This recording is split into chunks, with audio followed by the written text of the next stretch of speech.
Hi, my name is Cheyenne from Cheyenne Apex Motorsports, and today I'm with Casey from Sedep Automotive. Hello, how are you doing today? I'm doing great. Thank you for coming down and putting this together for me. I'm really excited. We've talked before just out by the autocross, but today I have some questions for you, and I think I'll just get right into it. So I saw that you registered your business in January of 2018. So catch us up. What's been happening these last 6 years?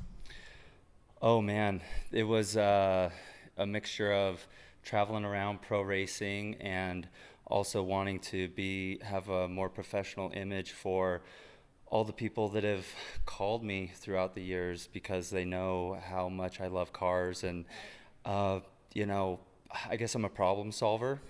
Yeah, right. Depends what the problem is when the phone rings and figuring out whether I'm the man for that job. So that is what led to registering the business and getting a shop space. So yeah, everyone knew where I was at. Perfect. And there's a lot to go into the automotive business.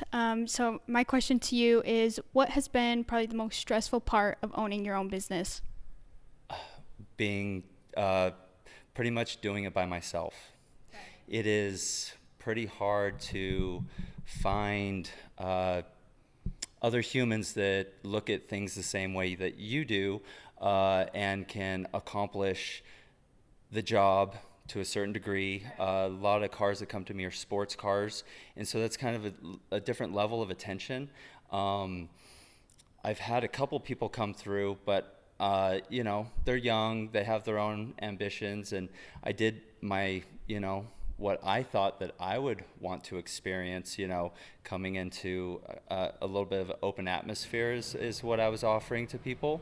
And the I'm not sure, right? The age, the pressure, or what their thoughts are, but not many. Well, let me back it up a little bit. I have yet to find, the human that wants to show up with me every day and accomplish all the goals that I have together. I have had, an amazing lady by my side doing some of the office work and whatnot, but wrenching and actually getting the jobs done. Yeah, and solving the problems is kind of the big gap that I've experienced with owning my own business and wanting it to take it further, because I'll be backed up for a whole week at a time, and the phone will still be ringing 2 to 3 customers a day saying, "Hey, I need this done tomorrow," and it's like, well, the lines around the corner, and so that's a hard balance to really take a hold of and keep in line to please everyone that's calling me. Yeah, so that's the biggest challenge is taking it all on my own. Yeah. I guess on the other side of the coin, what has been the most enjoyable part of owning your own business? So back to those phone calls, you never know what the problem's going to be, right? Um, Not trying to make it too complicated, but when you have a business, you're only allowed to do certain things, agreeing with the county or that you're registered with or whatnot. And so that can dictate the phone call, like a whole engine removal repair. First of all, maybe you're not qualified with the tooling or whatnot. But yeah, I like to keep it bread and butter. And that is kind of like tires, brakes, suspension, the alignments that I offer. Those are, I call them like a single stage repair. But when it comes down to like transmission work, removing a transmission, sending it off somewhere, and having another business do that professional work, maybe I could be in a position to do that, but at the same time, it might be something that's better for another business that's around me that I already work with. So there's that balance of what's the problem and whether I am the man for the job or, right, getting just real picky. Just I don't want to do it, so that is the big pleasure, is like, right, they say I'm my own boss, but you got to hold yourself to a certain standard or caliber, And I look at it as everyone that calls me, they are potentially my boss for the day. Right. So I have to please them, look up to what they are asking from me. Because again, I'm the one person here that they are talking to, and there's no one else in between. So I have to, You have all the blame, but all the glory as well.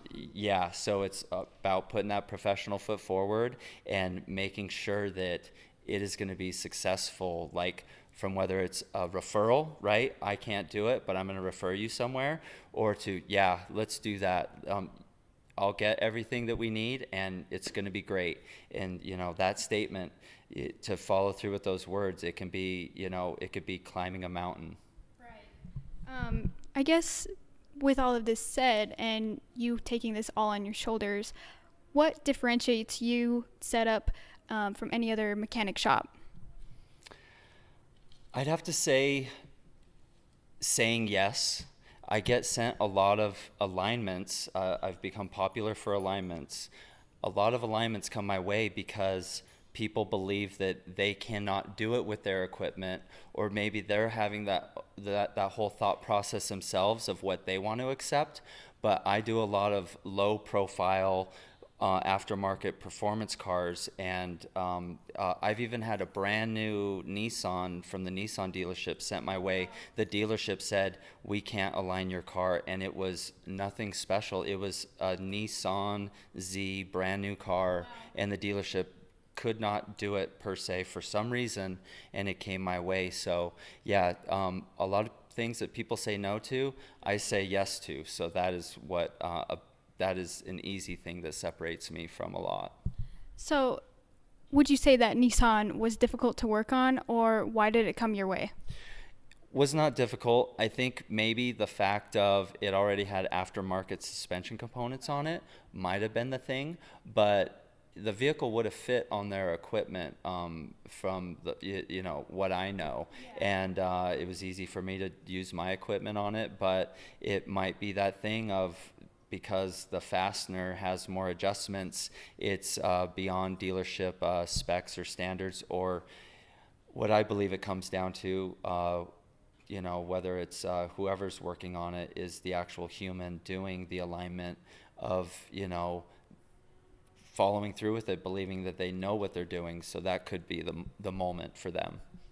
And kind of going off of that, what would you say is probably some of the more difficult cars to work on?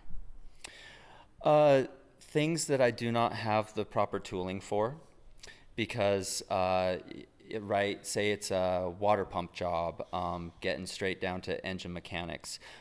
There can be several special tools that are needed along the way just to get to that water pump.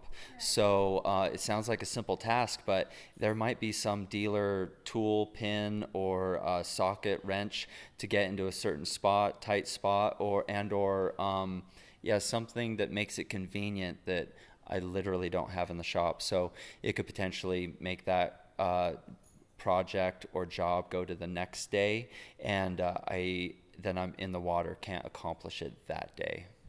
And I guess on the same vein, what would be your most enjoyable car to work on, if you do have a car that you enjoy to work on? In your experience, what do you think is the most enjoyable car to work on, if there is such thing as an enjoyable car to work on? Something that's brand new, right? Not getting your hands dirty, and then just basic general maintenance. I love installing aftermarket parts, you call them, making a car have some more performance or whatnot. But your everyday stock general car is kind of the best car to have. And yeah, those are my favorite to work on. It's super simple. Easy, fun.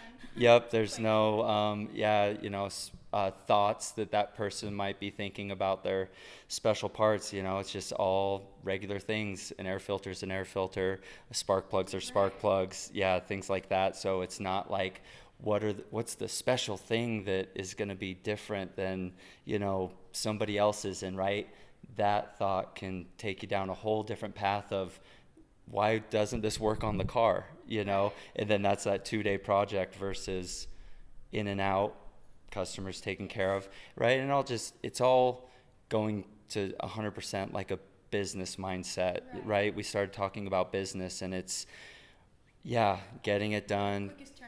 Yep, yeah, right. Want to pay attention to the customer, but yeah, the easier it is, the easier it is to run a business. Right. So, You've been in the auto industry much longer than Sedep. What is your earliest memories of cars or anything car adjacent? my father's my father working as a mechanic. So, as long as I can remember, going to work with dad has always been at an auto shop, an auto business. At one point in time, he bought a business in Sugar House in Salt Lake City, and he owned that for 15 years plus. And the amount of people that walk through there, I can't even count, like, put a number to it. My dad solves so many people's problems, and it just seems so natural to me to have someone call, say, this is going on, do you have time? I've watched my dad do it, and that's where it comes from for me. So, what would you say is one of your favorite memories about this time or another time? Going to work with my dad, it was, I was still in elementary school, more than likely. It's when he worked at an automotive shop. I don't know what he was doing that day. We were there on a weekend, and there was this Chevy 350 like engine block in pieces, like everything was apart. And I guess I was messing with it, and he came over and he started, pointing out, I believe, this here, that there, and it sticks for me. After we were done, he said, if it wasn't really broken in this certain part, we could start this up and, run it right now. And, I didn't know what he was totally saying at the time, but it totally is, yeah, it's something I hold on to. It is a great memory for me. It sounds like your dad meant a lot to you. Was he part of Setup, or how is that? So my father was always General Automotive, and so for me doing the performance, making horsepower, all those things, it was really interesting. It was like he looked up to me doing those things, because yeah, he would ask me a lot of questions, years forward, like, how do you do this? What is this part on this turbo car? And to have those phone calls were really special in the moment, because it was my time to stop what I was doing and now give that back to him. Right. Kind of shifting gears here. I know that you have a Mazda Miata that you're so kind to let me drive before. Can you kind of give me some info about your car and the Mazda Miata? Um, so the car itself, it's a Mazda. It's a convertible rear-wheel drive roadster.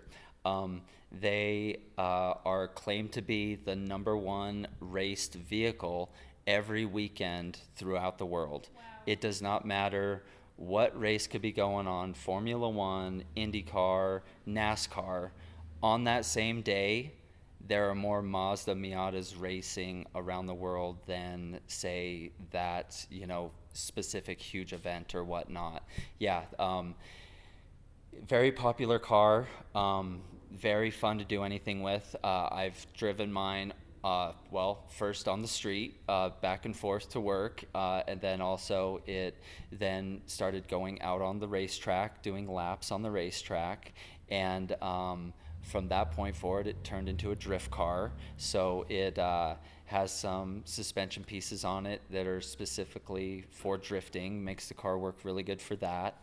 And that's what the car is currently doing right now, is drifting, or kind of, you could do anything you wanted with it, but it does drifting really well. And it could be anything else too. That right? You could Right. yeah, it could go on from that Versatile. yeah that point forward. Right? I want to put a Honda engine in it.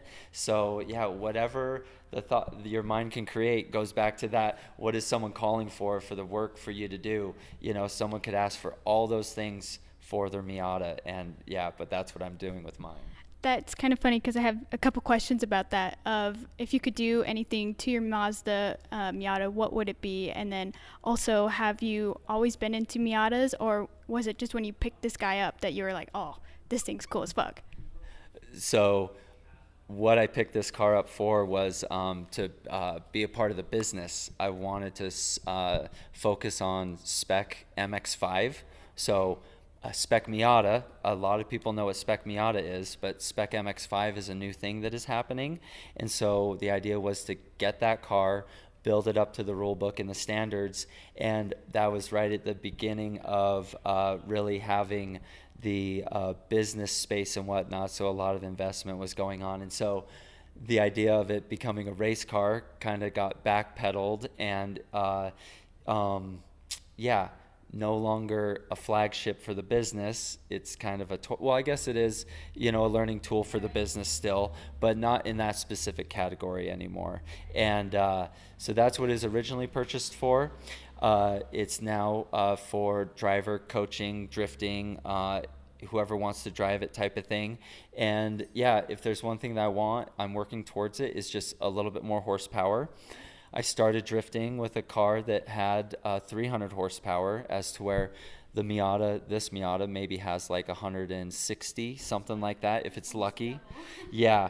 And so it was learning, right? Drifting, easy car, high horsepower. Drifting was easy. Give it more throttle, it'll spin the tires. The Miata, give it all the throttle, it doesn't spin the tires. Get it up to second gear in the paddock stuff that we're doing, third gear on track. And yeah, you're floored and you're turning the wheel one way or the other to upset the car and get it to start sliding. And so it's a totally different world than having the horsepower. And I actually fell in love with it. And putting another engine in it, but I don't want it to have too much horsepower. Just a little bit more. Yeah, so that's currently what I'm working on with the car. Would you say Miata is an excellent beginner car to get into? So, in your opinion, would you think that Miata is a good first beginner car for people who want to get into cars? Oh yeah, definitely. It could teach you a lot, right? Just driving a car, or they come in automatic or manual. Learn how to drive a manual in it. Um, and depending on what you want to learn from that point forward, there's like driving dynamics, characteristics, and or general. It could be a car provided for general everyday driving, defensive driving. It's a good car that could probably do a little bit more so than some of the others, right? Out on the road, or it could go on the autocross or the racetrack. So versatile. Um, Once again, kind of shifting gears, we've kind of sort of talked about some of your race experience. Can you tell me kind of what was your role, what did you do, and just your time in the racing industry? So what I was valuable for was spotting problems before they happened. That would put me in a position that I'd be referred to as a car chief. So I am the person talking to either the team owner or the engineer and implementing like what is asked on the car, changing the oil or doing the alignment a certain way, and the things in between, like cleaning the car, wiping it down, looking for those problems, identifying what could be the weak link on the car that could prevent it from going as simple as 20 minutes, 30 minutes, 50 minutes. It's a big responsibility, but if you're working for the right team, it's a very easy job to do as well. What team did you work for? So I had multiple years with Ian Lacey Racing. That's where I got a lot of my professional automotive knowledge from, being out on the road at in a professional circuit, a professional atmosphere. Um, and then after that, I took it up a notch. That was GT4 cars and TC8. Excuse me, TC cars. If anyone follows, the road racing stuff. And then I took it up a notch right at the time of opening the business, being in the brick and mortar spot. I did a summer of GT3 car assistance, and I was a lead car lead on the GT3 car, and we were in the pro category, and there weren't many signups, and we were always the number one on the podium, so that was a really good experience. And it kind of transitioned into, man, my phone was calling, or I was getting a lot of phone calls, and the focus on the customers kind of overtook traveling on the road, and there's some other choices to stay off of the road and more so be at home. But that'd be some of the racing adventures. Before that, it would be working side by side with my buddy Jordan. He had his own automotive business, and he was a huge inspiration to me of getting that business license and having my own front door that people would show up to, because I worked for him, and he also allowed me to work on anybody's cars that came my way, right? He allowed his business space to me, and there was a mutual agreement, this much for this if you're getting paid, and then I'll pay you to work on cars for me. So that was a huge booster in collecting a customer base, and having someone to show me the ropes of it. Don't want to say it's easy, but I thought it took a lot more steps than that to be a business owner and take care of people. It was a door that was opened, and a lot of things clicked for me. Was your experience in the racing industry a benefit to you, or do you have any regrets? Well, it's a benefit to me because I kind of already had immersed myself in race car culture.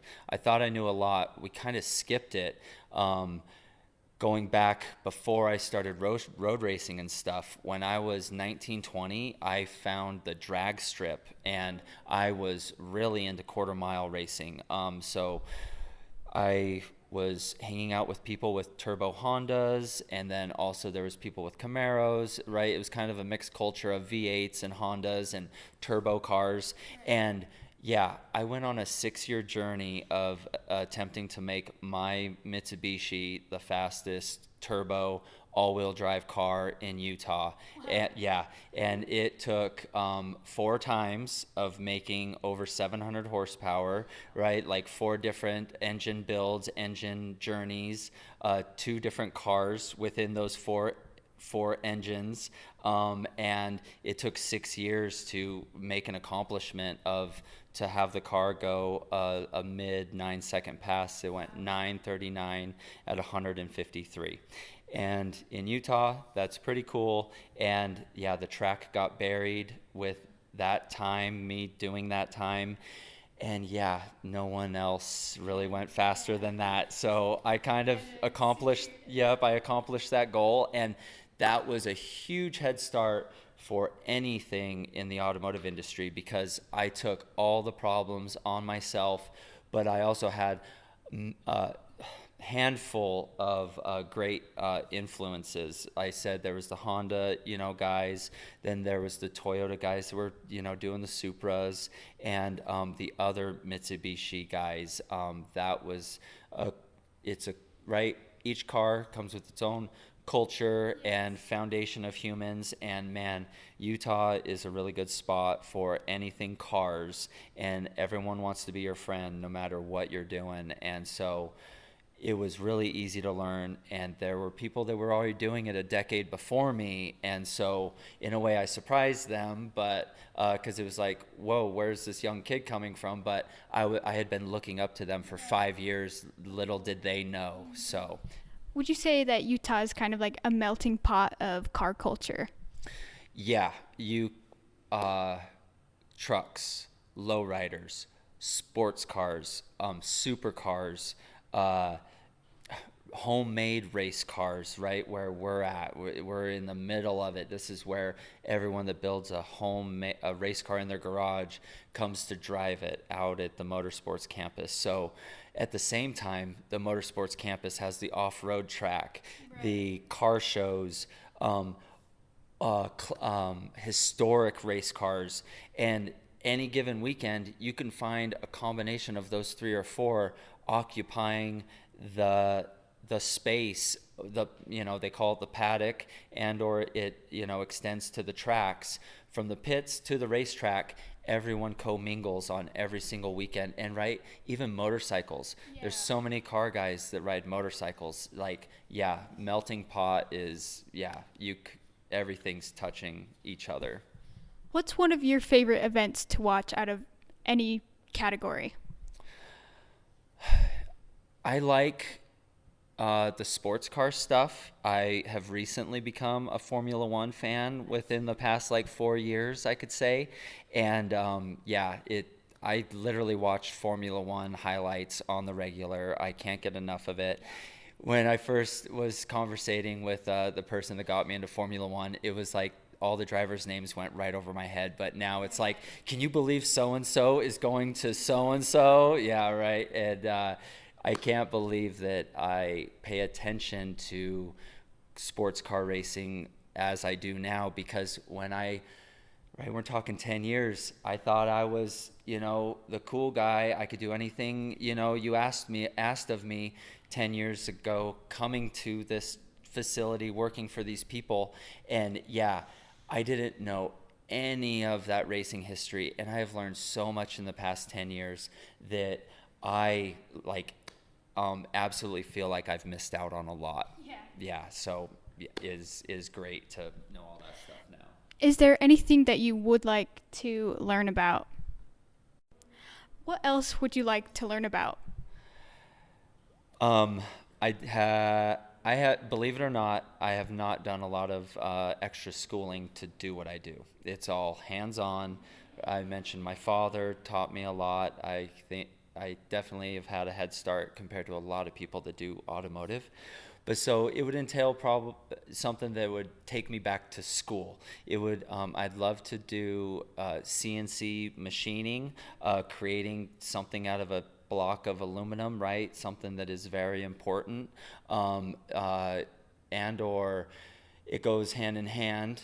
The 3D scanning stuff, that is really cool, because you can replicate something. It's like, oh my gosh, we need this part.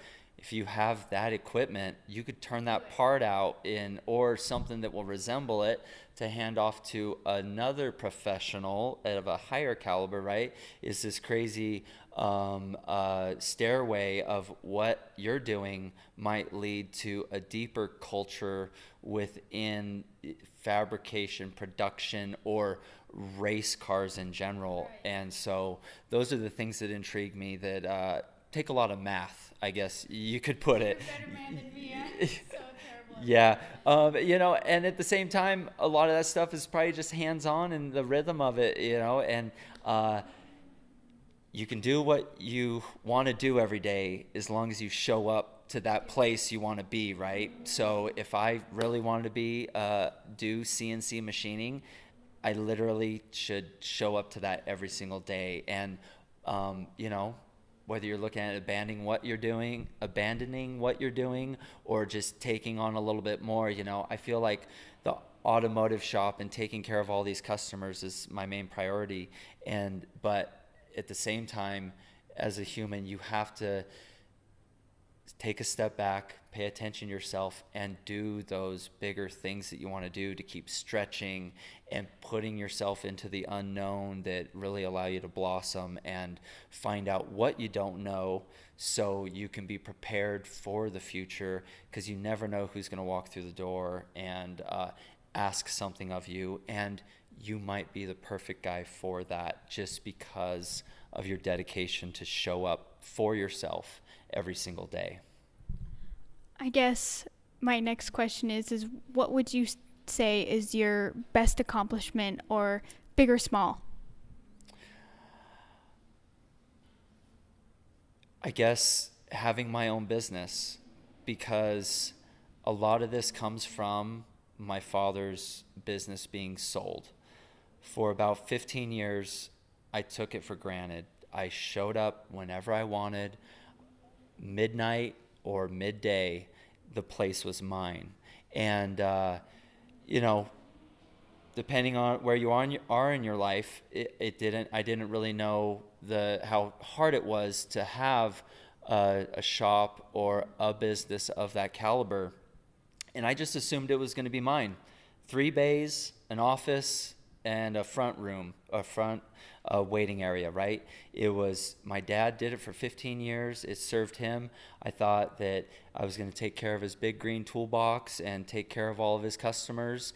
And there was a split moment that I attempted to, but it was a little too late. And then that business is no longer around. And so that is what has blossomed this. This exists because my father's business disappeared, in the easiest words. Yeah. I know that this business means a lot to you. What would you say in a couple words that it does mean to you? Family. I think I'm a third generation mechanic, because my father tells me of his grandfather teaching him. So yeah, third generation with my grandpa being skipped, but he was in a big industry, leading people, whatnot. But yeah, I think I'm carrying down thoughts, ideas, and processes from the 40s. I have a hammer in my toolbox that is my great grandfather's, and great grandfather used it, my father's used it, and now I'm using it as a hammer. But yeah, that is something that really sticks. Is that little did I know I'd be carrying on family heritage, history of cars and automobiles. What advice would you give anyone who wants to get into the racing industry or the automotive industry? Don't hesitate. If you're thinking about it, there's many different outlets that you could show up to online, first and foremost, and or show up at your local racetrack. If you really want to be at the racetrack, you really want to be around race cars, you can go to a race weekend and you could be there without being paid, and that's the start of it. Yeah, I was lucky enough that I had some accolades that it was like, hey, we're doing these private track days, we're doing these race weekends, can you come assist us? And that was the summer of 2014, and I was doing things that were not cars before that, bicycles, landscaping, things of that nature. And yeah, one person needed me, a friend.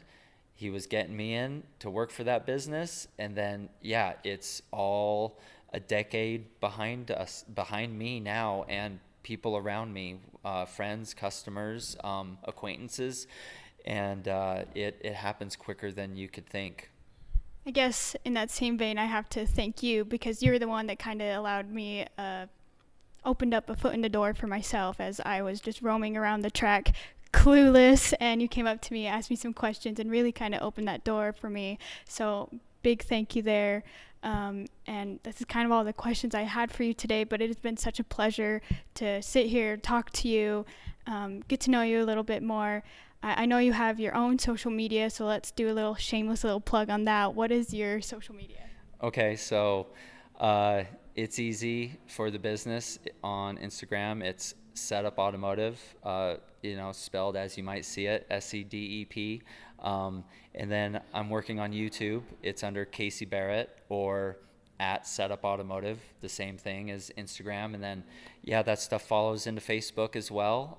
And I also do have a website, www.setup.one. So ONE. It's a little different, but yeah, got all four of those corners and working on them whenever I get a chance, kind of like what you're doing. And yeah, right. Thank you for showing up at the racetrack, because exactly is what I said.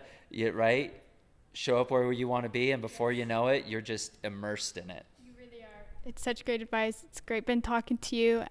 Again, Cheyenne with Cheyenne Apex Motorsports, and we'll talk to you later.